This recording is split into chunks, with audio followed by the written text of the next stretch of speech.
अस्सलाम वालेकुम। तो जी कैसे हैं आप सब? आई होप आप सब बिल्कुल ठीक ठाक होंगे। तो जी मैं हाज़िर हूँ अपने एक और ब्लॉग के साथ। और अब आपको ना मेरे ब्लॉग एक दिन छोड़ के एक दिन मिला करेंगे, क्योंकि नेट का इतना ज़्यादा इशू होता है। तो मैंने सोचा कि मैं डेली ब्लॉग अपलोड करने की बजाय ना एक दिन छोड़ के एक दिन किया करूँ। एक दिन व्लॉग रिकॉर्ड कर लिया करूँ और उसे अपलोड किया करूँ, और नेक्स्ट डे जब वो अपलोड हो जाए तो उसे नेक्स्ट डे मैं ना पब्लिक कर दिया करूँगी। इससे ये होगा कि जिस तरह मैं डेली व्लॉग अपलोड करने के चक्कर में ना मेरी व्लॉग अपलोड करने का, पब्लिक करने का टाइम ख़त्म हो जाता है और मेरा व्लॉग अपलोड होता नहीं है, और इस तरह नागा हो जाता है। इस तरह एक दिन बना के और एक दिन उसे अपलोड करके ना तो मेरा काम ज़रा आसान हो जाएगा, और मैं बहुत ज़्यादा टेंशन में भी नहीं रहूँगी, क्योंकि एक तो दिन भी छोटे हो गए हैं। एक दिन में इतना व्लॉग बनाना, फिर उसको एडिट करना, फिर उसको अपलोड करना बहुत ज़्यादा मुश्किल हो जाता है, क्योंकि बच्चों को भी टाइम देना होता है, घर के और काम भी करने होते हैं। तो उसी में ना सर्दियों में तो दिन ख़त्म हो जाता है, गर्मी में तो दिन खैर से काफ़ी बड़ा होता है, तो उसमें आप ये सारा कुछ कर लेते हैं। अच्छा, यहाँ पे ना मैं मोटर वाली जगह साफ़ कर रही थी। मैंने आपको बताया था ना पिछले व्लॉग में कि मैंने मोटर वाली जगह यहाँ पे कूलर हटा लिए थे, तो यहाँ से जो ईंटें थी ना वो हम उठाने के बाद ना उस जगह को मैं यहाँ साफ़ करी थी।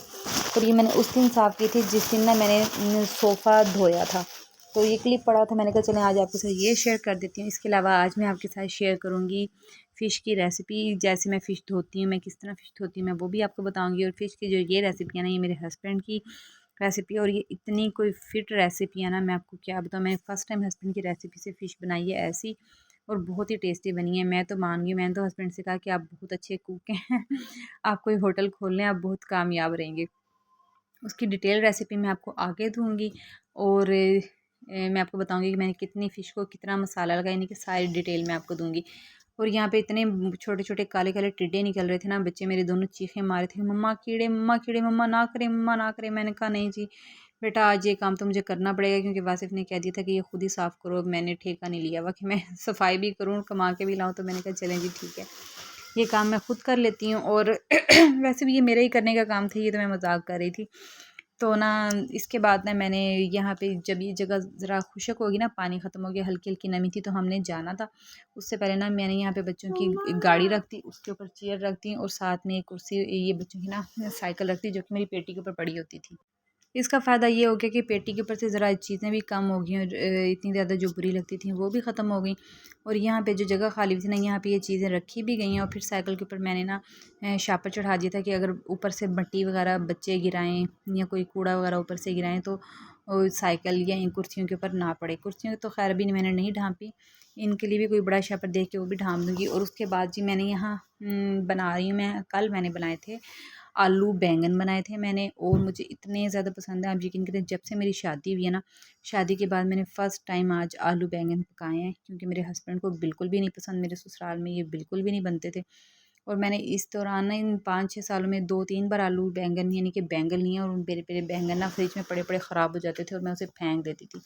लेकिन इस बार मैंने हस्बैंड से कहा मैंने आलू बैंगन पकाने ही पकाने हैं। उन्होंने कहा कि नहीं मैंने नहीं खाने। मैंने कहा लेकिन मैंने पकाने हैं। फिर मैंने सोचा कि आज उनके लिए तो फ़िश बनानी है, तो फिर मैं अपने लिए आलू बैंगन पका लेती हूँ। तो दोपहर को ना मैंने ये अपने लिए आलू बैंगन बनाए थे, और ये इतने टेस्टी बने थे, इतने कि ना वासिफ़ ने भी बहुत शौक़ से खाए थे, वासिफ़ को भी पसंद आए थे।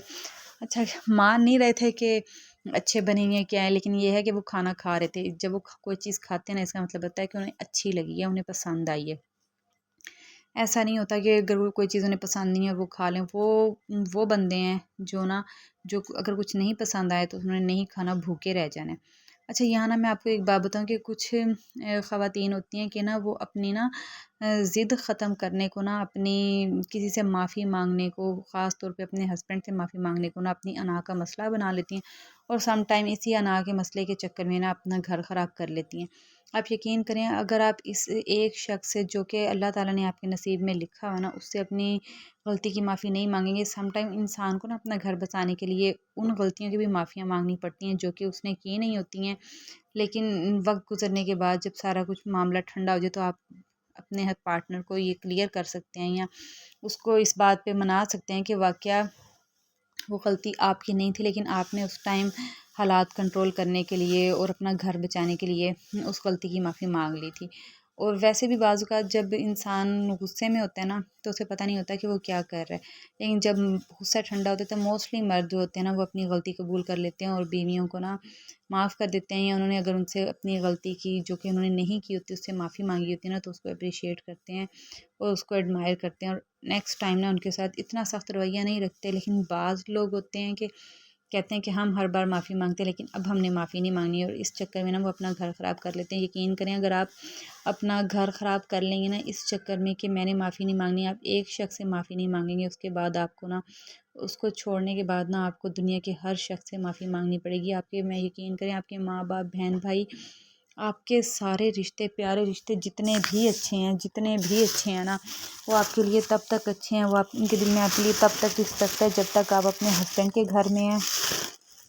आपकी सारी ज़िम्मेदारी आपका हस्बैंड उठा रहा है आपके बच्चों की, और यानी कि जब तक आप अपनी छत के नीचे हैं, जैसे ही आपके घर वाले वालों पे आप बोझ बनेंगी, चाहे वो कितने अमीर रईस कितनी आपसे मोहब्बत नहीं करते, आप यकीन करें उनकी नज़रों में ना ना तो आपकी वो वैल्यू रहेगी, और बाज़ वहाँ पे फिर जाके ना आपको अपनी उन गलतियों की भी माफ़ियाँ मांगनी पड़ेंगी जो आपने रियल में भी नहीं की हुई। आप उन्हें बैठी हुई भी चुभेंगी, अपनी भाभीयों को, सम टाइम अपनी बहनों को, सम टाइम अपने भाइयों को, और सम केस में तो पेरेंट्स भी कहते हैं कि भी हमारे पास वसाइल नहीं है, पहले हमारे बोझ कम था, जो तुम भी आ गई हो, अपनी ज़बान नहीं कंट्रोल की, अपना घर नहीं बसाया, थोड़ी सी ज़िद मार लेती। तो ना इसलिए बेहतर ये है कि सारी दुनिया से माफ़ी मांगने से बेहतर ये है कि आप उस एक शख्स से उस गलती की भी माफ़ी मांग लें जो कि आपने नहीं की हुई। तो आज के ब्लॉग में ना मेरी आपके लिए सबसे अच्छी टिप्स ये है कि ना आप माफ़ी मांगने से कोई भी छोटा या बड़ा नहीं हो जाता। आपका घर बस जाएगा, मुआशरे में आपकी इज़्ज़त बहाल रहेगी, इससे बड़ी चीज़ कोई भी नहीं होती है। और मेरी कोशिश होती है मैं हर व्लॉग में आपके साथ कोई ना कोई बात ऐसी शेयर करूं जो कि आपके लिए फ़ायदेमंद हो। बहुत से लोग माशाल्लाह बहुत समझदार होते हैं, लेकिन बाज़ औक़ात ना टीनेज लड़कियां होती हैं या लड़के होते हैं या इस तरह के, यानी कि भी वो लोग जिनकी शादी नहीं होती ना, तो वो लोग एक एक तो ये कि फ़ैंटेसी में जी रहे होते हैं, दूसरा वो अपनी ईगो को बहुत ज़्यादा रिस्पेक्ट कर रहे होते हैं कि हमारी बहुत अना है, और अगले बंदे को भी हमारी उसकी अना की रिस्पेक्ट करनी चाहिए, और हमारी उस अना को ठेस नहीं पहुंचनी चाहिए। आप यकीन करें, अगर आप किसी हैप्पीली मैरिड कपल को देखते हैं ना, तो इसका मतलब ये नहीं कि वो 100% हैप्पी हैं, उनके अंदर लड़ाई झगड़ा नहीं होता। हर जो शादीशुदा खुशगवार ज़िंदगी गुजार रहा होता है ना कपल, उन्होंने अपनी ज़िंदगी में कई बार एक दूसरे को माफ़ किया होता है, एक दूसरे की गलतियों को दरगुज़र किया होता है, एक दूसरे के लिए बहुत कुछ सैक्रिफ़ाइस किया होता है। तो आप ये सब कुछ सैक्रिफ़ाइस करेंगे ना, तो ही आप अपना घर बसा सकेंगे, नहीं तो आप अपना घर नहीं बसा सकेंगे। अच्छा, मैं यहाँ आपको अपने ना इसकी फ़िश के मसाले की रेसिपी बता देती हूँ। बहुत ही कम स्पाइसेस थे और बहुत ही टेस्टी मसाले थे, यानी कि मैंने इसमें लहसुन अदरक लिया था, साबुत लिया था, और ये गोल वाली सुरख मिर्चें थी, ठीक है। इसके साथ ही मैंने सफ़ेद ज़ीरा इसमें डाला था, उसमें नमक डाल के ना इसमें मैंने 3 4 5 लीमू निचोड़ दिए थे, बहुत छोटे-छोटे से लीमू जो आजकल आए हैं वो निचोड़े थे। उसके साथ मैं इसको पीसना शुरू हुई थी ना, तो ये छींटे उड़े थे लीमू के, तो वो लीमू का ना पानी मैंने अलग से डोंगे में निकाल लिया था। उसके बाद वो मेरे से सही तरह पीसे नहीं, तो मैंने बस इसका, आ जाएँ भी आप अपना काम करें, मैं तो नहीं पीस सकती इसको। और ये जो आप सफ़ेद-सफ़ेद देख रहे हैं ना, गोल-गोल मैं डाल रही हूँ, तो ये ना गोल वाली सफ़ेद मिर्च है, यानी कि वाइट पेपर जिसे कहते हैं, साबुत है। तो अभी वासिफ़ ने साथ पीस ली थी, और अभी तक ये इस मसाले में ना सिर्फ़ और सिर्फ़ ज़ीरा, लहसुन अदरक और गोल वाली सुरख मिर्चें, नमक और सफ़ेद मिर्च गई है। अभी तक इसमें अजवाइन और खुशक धनिया बिल्कुल भी नहीं गया। वो जब ये बिल्कुल मसाला पीस जाएगा ना, एंड के ऊपर ना मैं इसमें अजवाइन और अजवाइन तो मैं बिल्कुल ही एंड में डालूँगी, लेकिन खुशक धनिया मैंने ना इसके ऊपर ना भुना हुआ ना कूटा हुआ, बिल्कुल साबुत गोल खुशक धनिया इसमें डाला था, और वो भी वासिफ़ ने पीस दिया था। उसके बाद जब मसाला पीस गया है, तो फिर ना मैंने इसमें ये डाल दिया था, देखिए अब मैं कितनी सारी इसमें अजवाइन डाल रही हूँ, वो डाल दी थी। आप इसमें चाहे तो इसमें विनेगर भी ऐड कर सकते हैं, लेकिन मैंने इसमें पानी ऐड किया है। विनेगर ऐड करने से ना फ़िश बहुत ज़्यादा खट्टी बनती है, और वासिफ़ को बहुत ज़्यादा खट्टी फ़िश पसंद नहीं है, और वैसे भी बच्चों का भी गला ख़राब था, और बच्चियाँ दोनों तो कच्ची फ़िश खाने को ही तैयार थीं। वो तो इतनी एक्साइटेड थी ना, तो मैंने कहा कि नहीं भई, मौसम बदल रहा है, रिस्क हमने लेना नहीं है, अल्लाह खैर करे। बस मैंने ना पानी में बनाया, और ये इतनी टेस्टी बनी थी, इतनी टेस्टी बनी थी, मैं आपको बयान नहीं कर सकती। आप इस मसाले को दही में भी लगा सकते हैं, और इसके बाद ना मैंने इसको ना बेसन में लगा के फ्राई किया था, वो मैं आपको बताऊँगी कि मैंने कैसे फ्राई किया था। बहुत ही सिंपल और बहुत ही बेसिक मसाला, आप इसको ज़रूर ट्राई कीजिएगा, इंशाल्लाह आपको बहुत पसंद आएगा। अगर आप इसे ट्राई करें तो मुझे कमेंट्स में ज़रूर बताइएगा मिर्चें मैंने इसमें कम डाली थी और हल्की थी।